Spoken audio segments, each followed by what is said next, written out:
Guten Tag und herzlich willkommen zur Sojaernte im Lehr- und Versuchsgut Buddelstedt im Weimarer Land. Ich bin heute zu Gast beim Geschäftsführer, Herrn Dr. Sven Reimann. Herr Dr. Reimann, worauf kommt es an? Nun, für die Sojabohne kommt es zunächst darauf an, wir brauchen ein ebenes Saatbett, möglichst flach wie ein Tisch und frei von Steinen, dass wir für die Ernte das Schneidwerk so tief wie möglich führen können über dem Boden, denn die Hülsenansätze sind sehr tief. Und zum Zweiten steht natürlich die Frage, wann ist der ideale Zeitpunkt, wann ist Erntezeitpunkt gekommen. Nicht zu trocken, nicht zu feucht, sodass wir also schonend ernten können. Und das schauen wir uns heute an, wann der optimale Termin erreicht ist, denn der ist ziemlich entscheidend für Leistung, für Qualität und für die Verluste bei der Sojaernte.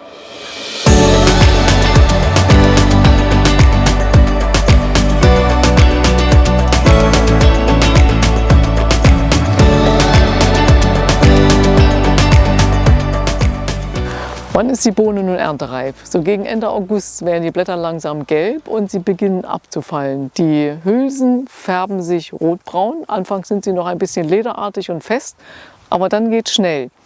Der Bestand ist reif, wenn der überwiegende Teil der Blätter abgefallen ist und sich die Samenkörner abgenabelt haben. Das hört man immer sehr schön, wenn man die Hülsen schüttelt, dann klappern und rasseln die Körner in den Hülsen. Soja gilt ja als sogenannte Zitterfrucht, weil sie nur ein sehr kurzes Erntefenster zum Dreschen hat. Und da zittert man praktisch um den richtigen Erntetermin mit der richtigen Kornfeuchte, mit der gleichmäßigen Abreife, aber ohne dass die Hülsen aufplatzen. Und da zittert man um gutes Druschwetter. Lassen Sie also Ihren Bestand nicht aus den Augen, denn bei gutem Erntewetter schreitet die Abreife ziemlich, flott vorwärts. Wenn die Blätter erstmal ab sind, dann belüftet und reift der Bestand auch wesentlich schneller. Und ein einmal reifer Bestand will auch keine Niederschläge mehr sehen. Das kostet Qualität, das kostet Keimfähigkeit, das kostet Ausfallverluste und das kostet zusätzliche Trocknung. Wenn ein einmal reifer Bestand einregnet und es ewig nicht trocknet, dann besteht die Gefahr, dass die Bestände ins Lager gehen und dass der Pilzbefall sehr schnell ansteigt. Da kann man manchmal ziemlich lange auf den nächstbesten Termin warten, der nach hinten raus ja auch selten besser wird.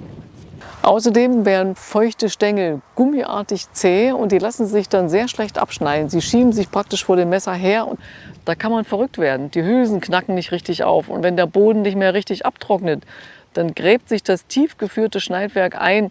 Es macht dann einfach keinen Spaß mehr.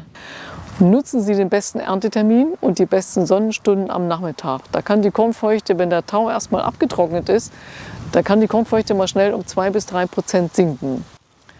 Man hat oft ungünstige Witterungsbedingungen während der Vegetation oder starke Bodenunterschiede. Die führen manchmal zu ungleichmäßiger Abreife.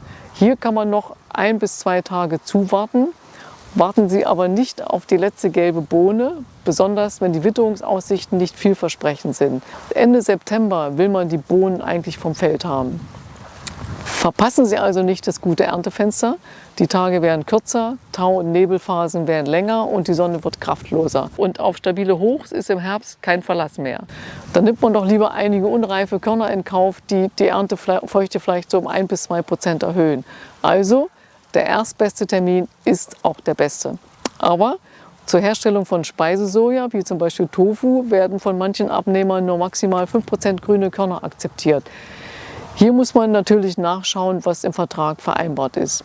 Die Lagerfähigkeit der Sojabohnen sind zwar erst so bei Kornfeuchten von 11–12% erreicht, aber Saatgut und Konsumware fasst man nicht unter 13% an. Denn dann steigt die Gefahr der Samenverletzung steil an. Bei Futterware kann man natürlich auch mit geringeren Kornfeuchten dreschen, weil ja Bruchkorn kein K.O.-Kriterium ist. Und man kann auch mit höherer Kornfeuchte über 16% dreschen, wenn die Ware hinterher in den Toaster geht. Über 20% wird es dann schon wieder schwierig, weil die Bohnen weich sind, im Dreschwerk, in den Elevatoren und in den Schnecken gequetscht werden können und die Maschine verschmieren können. Ab 25% Kornfeuchte, da kullern die Bohnen nicht mehr so gut. Sie lassen sich dann schwieriger fördern, schwieriger bewegen, abtanken und so weiter. Und die ganzen Probleme, die setzen sich dann bis nach hinten zu den Aufbereitungsprozessen fort. Wann ist jetzt die beste Kornfeuchte? Wann ist die erreicht? Die liegt so ungefähr zwischen 14 bis 16%. Messen Sie Ihre Kornfeuchte exakt. Die Tricks mit Draufbeißen oder Fingernagelprobe und solche Sachen sind bei der Sojabohne nicht die wahren Indikatoren. Denn die Bohne ist aufgrund ihres Fettgehaltes ohnehin weicher und man kann sich in der Kornfeuchte doch ganz schnell täuschen. Am besten nutzt man feuchte Messer, die auch Soja im Programm haben, und am besten schrotet man die Probe zweimal, dann ist das Messergebnis sicherer.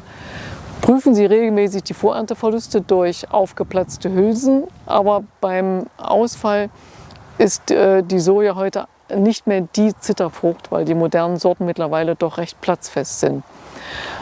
Wenn man das gute Erntefenster aber vergeigelt, dann kann man auch mal zuschauen, wie einem so 10% des Ertrages vor die Füße fallen und was der Ausfall nicht schafft. Da machen sich dann Pilze, Rehe, Hasen, Mäuse, Wildschweine mit größtem Vergnügen im Bestand zu schaffen. Der Ausfall lässt sich auf einem Quadratmeter leicht feststellen, denn die Bohnen sieht man auf dem Ackerboden gut. Sie leuchten einem regelrecht entgegen. Und als Faustzahl gilt, 15 ausgefallene Bohnen auf einem Quadratmeter sind ein Verlust von etwa 1%. Das ist natürlich nur erstmal ein Richtwert, basierend auf 3 Tonnen pro Hektar Ertrag und einem TKG von 200 Gramm. Haben wir was vergessen? Nein. Gut. Dann wünschen wir gutes Gelingen und wir sehen uns wieder zur Mähdrescher-Einstellung bei Soja.